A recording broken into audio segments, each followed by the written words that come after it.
예수 그리스도의 이름으로 주의 날로 구별해서 이렇게 주의 전에 나와 함께 예배드리게 하심에 감사합니다.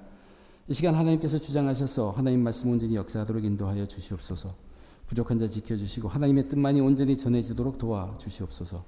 하나님 앞에 겸손함으로 함께 드리는 이 귀한 예배에 은혜로 충만케 해 주시옵소서.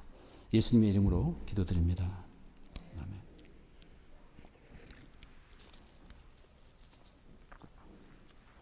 입의 말은 우리가 의사를 전달하는 수단입니다. 자신의 뜻을 밝히거나 전달하기 위해서 우리는 특별한 통제를 받지 아니하고 말을 하게 됩니다. 이 말을 하는 습관은 사람마다 다를 수 있어요. 별로 깊은 생각하지 않고 말을 했다가 후회하는 경우도 있고, 또 깊이 생각하고 말을 했는데도 그 말이 온전히 전해지지 않는 때도 우리는 경험합니다. 성경은 여러 군데에서 우리들이 말을 조심해야 한다고 말하고 있습니다. 더러운 말은 입에도 아예 내지 말고, 입 밖에 내지 말고 덕을 세우는 선한 말을 하라고 권면하고 있습니다. 거짓말은 삼가하고 입에 부끄러운 그런 말들도 입에 담지 말라고 경고합니다.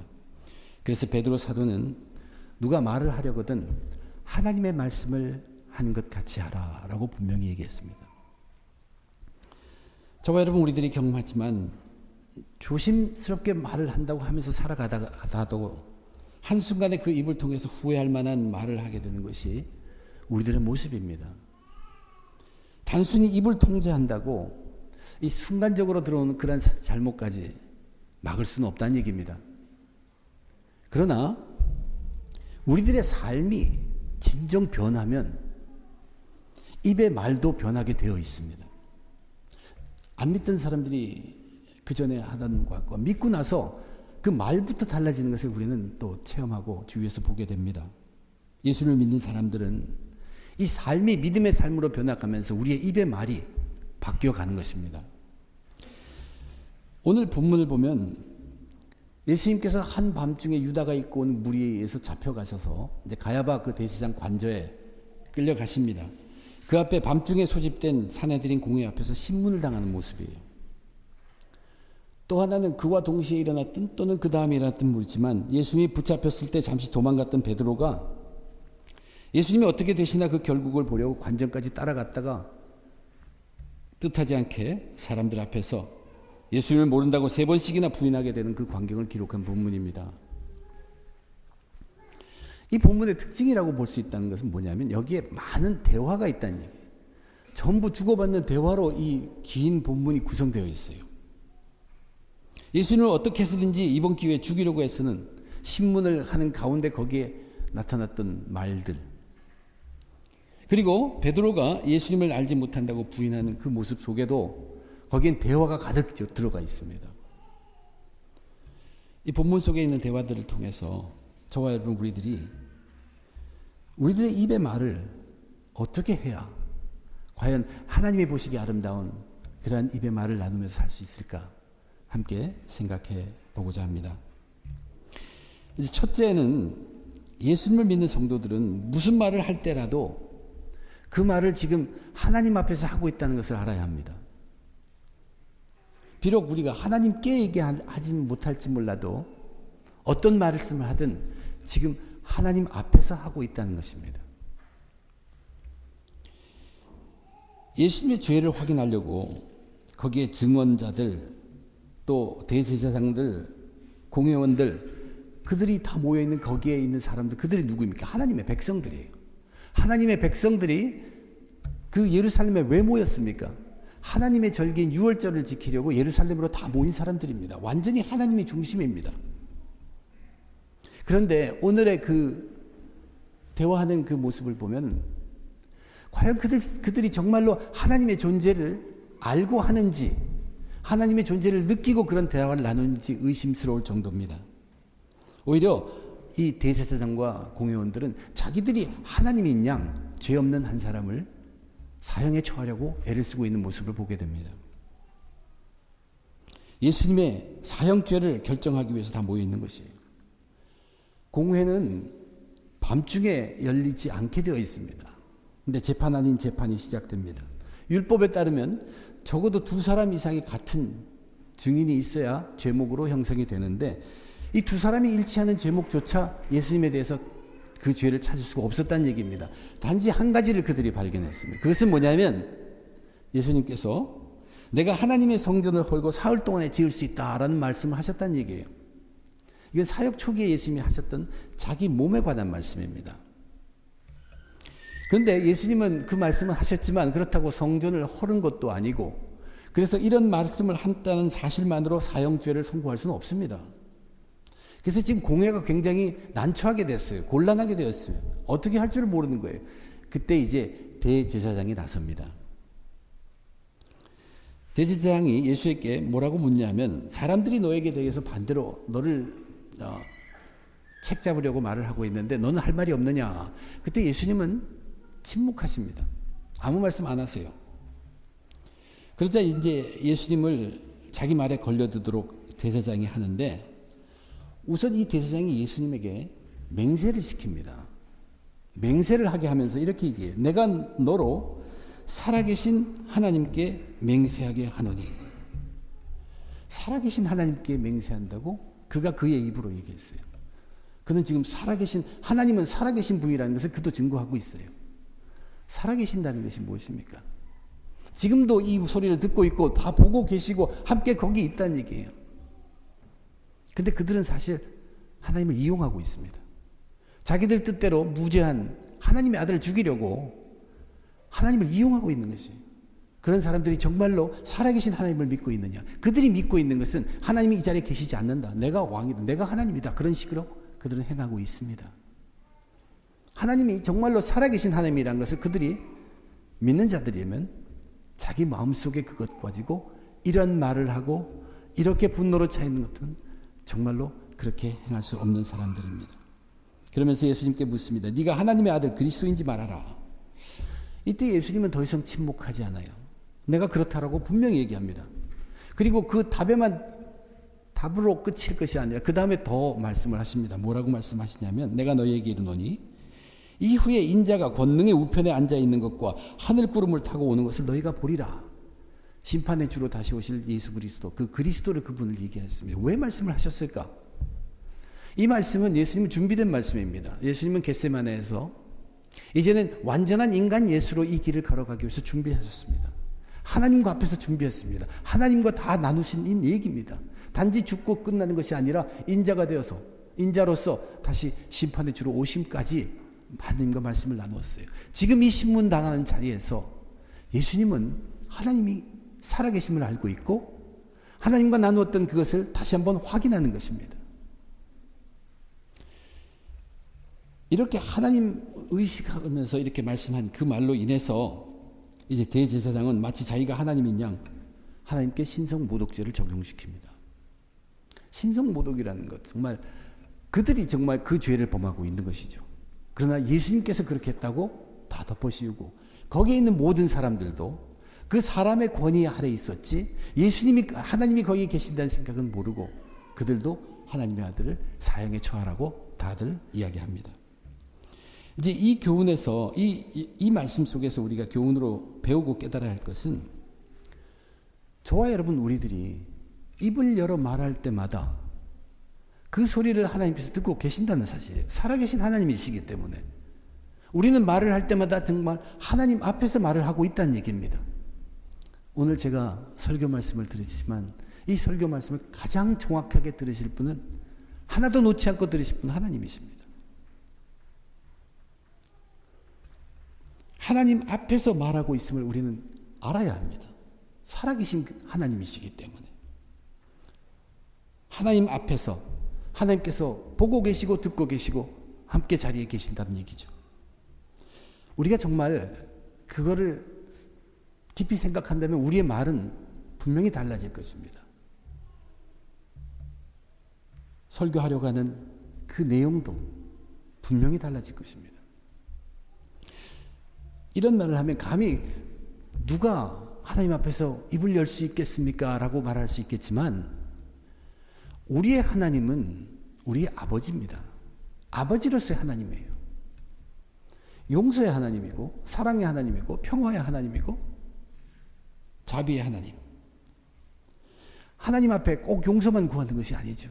다 담대하게 하나님의 뜻대로 우리가 말할 수 있으면 그 하나님이 우리에게 격려해 주십니다. 힘을 얻을 수 있습니다. 우리 그리스도인들은 말, 입의 말, 하나님 앞에서 하는 것처럼, 아니 하나님 앞에서 정말로 하고 있는 우리의 입의 말이라는 것을 우리는 알아야 합니다. 오늘 우린 어린이 주일로 또 5월은 가정의 달로 우리가 섬깁니다. 믿음의 가정에서 가족 간에 주고받는 말들, 부모와 자녀, 또 부부 간에, 또 형제들 간에 서로 너무 편하기 때문에 때로는 상처 주는 말을 오갈 수 있습니다. 그러나 그 자리도 우리 그리스도인들은 우리끼리 편하게 우리 안에서 얘기하지만 하나님 앞에서 이 대화를 나누고 있다는 것을 다시 한번 생각하고 깨달을 수 있어야 합니다. 우리가 믿는 하나님은 살아계신 하나님이시란 얘기예요. 여기에만 있고 저기에만 있고 없는 그런 분이 아니에요. 가정이라고 자기가 그 가정에서 가장이다. 그가 자기가 하나님인 것처럼 착각해서는 안 된다는 얘기예요. 대제사장이 지금 그런 모습을 보이고 있어요. 아무 말이나 다 하면서 남을 학대해서는 안 된다는 얘기예요. 살아계신 하나님이 함께 있다는 것, 보고 계시고 듣고 계시고 함께 거기 계신다는 것 생각만 해도 우리는 우리의 입의 말을 가려서 할 수 있습니다. 우리들의 하나님 되시는 그 용서의 아버지, 용서의 정의의 아버지, 평화의 아버지, 사랑의 아버지, 그 아버지 하나님 앞에서 저와 여러분은 말하고 있다는 것 우리는 깨달아야 합니다. 이 첫 번째 예수를 믿는 성도들이 무슨 말을 할 때라도 그 말을 하나님 앞에서 하고 있는 것이라는 것을 잊지 말아야 한다면, 이제 두 번째 것은 예수 믿는 성도들은 우리의 말을 할 때 그리스도 안에서 해야 합니다. 하나님 앞에서 그리고 그리스도 안에서 이 두 가지를 오늘 기억하시기를 저는 바라고 원합니다. 이 두 번째 교훈, 그리스도 안에서 하는 말, 우리는 이것을 이 깨지고 부서지는 베드로의 그 장면을 통해서 그 교훈을 얻을 수 있습니다. 베드로는 예수님께서 미리 경고하신 것처럼 그날 닭 울기 전에 3번 예수를 모른다고 부인을 합니다. 그리고 아주 쓰라린 체험을 하게 되죠. 예수님께서 그렇게 경고를 했으면, 그래서 유다가 몰고 온 그 무리에 의해서 예수님이 잡혀가고 흩어졌으면, 도망을 갔으면 거기에 잠잠히 있었어야 할 베드로입니다. 그런데 베드로는 그 예수님이 어떻게 되나 하고 사랑하는 마음으로 찾아 나왔죠. 이제 그게 벌써 하나님의 뜻을 저버린 것이고 그의 실수였습니다. 그러나 그가 정말로 이런 아픈 경험을 하게 된 가장 근본적인 이유는 뭐냐면 지금의 자기의 상태를 자기가 알지 못했기 때문에 그래요. 그 전에는 항상 예수님 옆에 있었어요. 근데 지금 이 상태는 예수님으로부터 떨어져 있는 상태라는 것을 자기 자신이 깨닫지 못했다는 얘기예요. 베드로가 어떤 사람입니까? 베드로는 예수님께서 그를 택해서 부르신 다음에는 다른 어떤 제자들보다도 항상 더 가까이 붙어서 늘 예수님 옆에서 붙어 있던 제자입니다. 예수님께서 제자들의 발을 씻을 때 그냥 발만 씻으면 되는 것인데 구태 자기 몸을 온전히 다 드밀었던 자가 바로 이 베드로입니다. 그는 정말로 영적으로 예수님께 붙어 있고 싶은, 영적으로 그 안에 들어간 사람일 뿐만 아니라 육체적으로도 바로 가까이에 늘 예수님과 함께 있었던 그러한 제자입니다. 그랬기 때문에 예수님의 설교를 한두 번 들어본 사람은 베드로를 금방 알 수밖에 없습니다. 예수님 말할 때마다 반드시 그 옆에 유별난 모습으로 서 있던 베드로를 잊을 수가 없어요. 아무리 컴컴하고 어두워도 한 여종이 베드로를 알아볼 수 있었다는 것입니다. 그만큼 베드로는 예수님 붙어 있었어요. 근데 이 일이 벌어질 때 지금 자기의 상태는 그가 모르고 있었죠. 그전에는 예수 안에 있은 베드로였습니다. 근데 지금은 예수 바깥에 있는 베드로라는 얘기예요. 예수 바깥에 있는 베드로는 예수 안에 있는 베드로와 정말로 다릅니다. 공격적인 말을 갑자기 듣게 될 때 육체의 모습이 다 드러나는 것이에요. 자기 방어적인 말로만 튀어나온 것이에요. 그래서 처음에 자기는 예수님과 함께 있었던 것을 부인합니다. 그러면서 네 말이 무슨 말인지 내가 알지 못하겠다 이 말을 하는데, 네 말이 무슨 말인지 알지 못하겠다 이 말은 무엇이냐면 그냥 이 말을 변명으로 하면서 얼버무리는 것입니다. 그냥 그렇게 넘어가려고, 그러한 말 정도로 해서 넘어가려고 했는데 그것은 시작일 뿐 그의 입의 말은 점점 더 걷잡을 수 없게 됩니다. 두 번째 그는 어떻게 얘기합니까? 두 번째는 보면 오늘 성경을 보면 처음엔 뜰에 있었어요. 아마 예수님께 가까이 있었어요. 그러나 두 번째는 이미 문 바깥으로 나가고 있습니다. 예수님으로부터 더 멀어져 갑니다. 그러면서 그의 입의 말은 이제 자기가 예수님을 안다는 것을 부인할 뿐만 아니라 거기에 맹세가 들어갑니다. 거기서 끝나지 않아요. 어디까지 가냐면 그는 마침내 저주를 하면서 맹세를 하면서 부인을 하게 됩니다.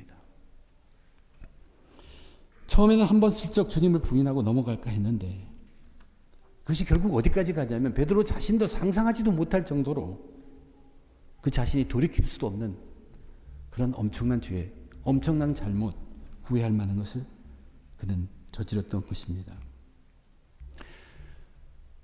베드로가 알았어야 할 것은 그 전에 자기 자신은 예수님 안에 있었던 자기인데 자기는 이제 하나님의 말씀을 성취하기 위해서 목자를 치면 흩어지는 자, 지금은 불행하지만 예수 밖에 있다는 것을 자각했어야 합니다. 저와 여러분 우리들이 이 말씀을 통해서 얻을 수 있는 교훈은 뭐냐면 우리들은 그리스도인으로서 우리가 이러한 상황에 들어갈 때 우리의 말을 바르게 아름답게 하기 위해서는 우리는 그리스도 안에서의 말을 할 수 있도록 배워야 한다는 얘기예요. 지금 앞에 베드로는 예수 안에서 예수 밖에서 얘기했지만 저와 여러분 우리들은 그 예수님이 죽으시고 다시 부활하시고 다시 오심하고 약속한 그까지 다 뭉쳐진 완전한 그리스도, 그 그리스도 안에서 그 그리스도 안에서 그 그리스도에 젖어 사는 삶, 믿음의 삶 가운데 나오는 말.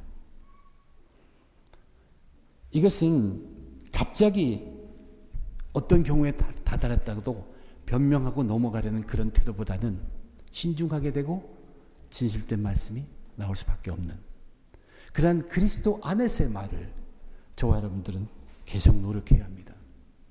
하나님 앞에서 말을 한다는 것은 우리가 그를 말을 할 때마다 하나님이 계심을 다시 믿고 다져보면 될 수도 있습니다. 그러나 그리스도 안에서의 말을 하기 위해서는 믿음의 삶에 충실해야 합니다. 충만해야 합니다. 우리 믿는 사람들의 가정, 정말로 예수님이 서 있어야 되죠. 그리고 그 안에 그리스도의 향기, 그리스도의 편지 가득해야 합니다. 그리스도의 말씀이 그 가정을 주관하고 있어 줘야 합니다. 그럴 때 그 안에서의 서로 나누는 대화가 그리스도 안에서의 말을 나눌 수 있게 된다는 얘기입니다. 바울은 복음을 전하는 자였어요. 하나님의 말씀을 자기 입에 담아서 전하는 자였습니다. 그는 이렇게 고백을 합니다. 우리는 수많은 사람들처럼 하나님의 말씀을 혼잡하게 하지 아니하고 곧 순전함으로 하나님께 받은 것 같이 하나님 앞에서와 그리스도 안에서 말하노라. 사도 바울이 두 가지를 얘기하고 있습니다. 하나님의 거룩한 말씀을 전하는 자기, 정말 하나님 앞에서 말하고 있다는 얘기. In the presence of God, in the sight of God, before God, He is delivering message. 그리고 그리스도 안에서 말하고 있다고 분명히 얘기합니다. 예수 그리스도의 푹 젖은 믿음이 충만한 삶 가운데에서만 말씀을 전하고 있다는 자기의 고백입니다. 오늘 본문을 통해서 저와 여러분 우리들의 입의 말도 첫째로는 하나님 앞에서 하는 말로, 또한 둘째는 그리스도 안에서의 말, 그 말이 되도록 그것을 우리의 입에 담도록 해야 한다는 것입니다. 그런데 우리가 그때마다 하나님 앞에서 말하고 노력하고 또 우리의 믿음의 삶 충실히 살면서 그리스도 안에서의 말을 하려고 노력은 하지만 절대 우리의 힘으로는 완전할 수가 없습니다. 그리고 나서 세 번째로 우리가 깨달아야 할 것이 있습니다. 우리는 성령님이 주시는 말을 하는 것입니다. 우리의 힘으로는 이런 완전을 이룰 수 없기 때문에 성령님은 도와주십니다. 필요한 말씀을 주십니다. 그 말을 할 수 있는 그리스도인이 되어야 합니다. 예수님께서 제자들을 세상으로 보내면서 너희들이 만약 나로 인해서 예수 그리스도로 인해서 붙잡혀서 신문을 받을 때 무슨 말을 어떻게 할까 걱정하지 말라고 얘기하십니다. 그때 너희들이 하는 말은 내 속에 있는 네가 아니라 너희 속에 있는 하나님의 영이 말을 할 것이다. 분명히 얘기했어요. 하나님의 도우심이 있다는 것이, 성령님의 도우심이 있다는 얘기예요. 오늘 본문에서 예수 그리스도, 예수님, 그분이 어떤 때는 침묵하셨고 어떤 때는 질문한 그 대답 외에도 더 얘기하셨고, 그것은 모두 성령님의 도우심입니다. 성령님이 주시는 말씀입니다. 그것뿐만 아니라 예수님은 거기서 모욕을 당하십니다. 사람들은 예수님을 그냥 두지 않고 얼굴에 침 뱉고 주먹으로 치고 손바닥으로 때리고 예수님을 조롱하는 말을 계속 해댑니다. 죄 속에 사는 사람도 이것을 당하면 굉장히 억울하고 참기 힘든데, 죄 하나 없는 하나님의 아들이 이것을 당하셨을 때 정말로 침묵할 수 있었던 것은 성령의 도우심이 없었으면 감당하지 못합니다. 베드로에게도, 베드로가 그렇게 부인하고 넘어질 때에도 성령의 도우심이 있었습니다. 좌절과 영적 고통에 빠졌던 베드로, 그에게 새벽닭의 울음소리, 그 새벽닭의 울음소리는 분명히 성령님이 도우시는 음성입니다. 그 울음소리가 바로 베드로로 하여금 하나님의 말씀을 기억나도록 했어요. 예수님이 하셨던 말씀이 기억났다고 하잖아요. 저와 여러분도 아무리 고통 속에 죄 속에 빠져들어도 이러한 하나님의 말씀이 들리는, 기억나는 그 순간은 희망이 있습니다. 그래서 바로 성령이 우리에게 그렇게 도우십니다. 그래서 그 성령의 도우심, 닭울음 소리가 베드로로 하여금 어떻게 하게 만들었습니까? 거기를 뛰쳐나가게 만들었어요. 뛰쳐나가는 것은 흩어진다는 얘기예요. 목자를 치면 제자들이 흩어져 하나님의 말씀이 성취되는 것입니다. 비록 나가서 통곡할지라도 그는 하나님의 말씀을 이룰 수 있었습니다. 성령의 도우심이었습니다. 성령의 도우심으로 베드로는 더 이상 죽음을 당하지 않습니다. 그리고 잡히지도 않습니다. 그러나 하나님의 말씀을 이루게 됩니다. 나가서 흩어졌습니다. 성령님은 지금도 우리들을 도우십니다. 하나님의 뜻대로 살기를 애쓰는 사람들, 거기에는 반드시 성령님의 도우심이 있다는 얘기예요. 우리 늘 넘어지지만 내가 내 입을 열 때마다 하나님이 거기 계심을 알게 해주시옵소서. 그리고 내 삶이 완전히 예수 그리스도에 빠지게 하셔서 그리스도 안에서의 말이 내 입을 통해서 나올 수 있도록 주님 도와주시옵소서. 매달리는 자에게 성령님 분명히 도와주시고 그 일을 이루시도록 하신다는 사실입니다. 저와 여러분, 우리들은 말을 전혀 하지 않고 살 수는 없습니다. 그러나 우리의 입의 말은 참으로 주의해야 합니다. 이렇게 우리 믿음의 사람들이 정말 하나님 앞에서 말하고 그리스도 안에서 말하고 성령의 도우심으로 말할 첫 장소가 주어진 그 장소는 바로 가정입니다. 가정은 흔히들 요즘 현대 가정들이 아무도 모르고 우리들만 안다고 생각해서 거기에 가정폭력, 가정의 비참한 일들이 생기는 건데, 사실 정말로 우리가 알아야 될 것은 가정이 하나님이 가장 아끼시는 그곳입니다. 거기에는 하나님이, 살아계신 하나님이 다 보시고 계십니다.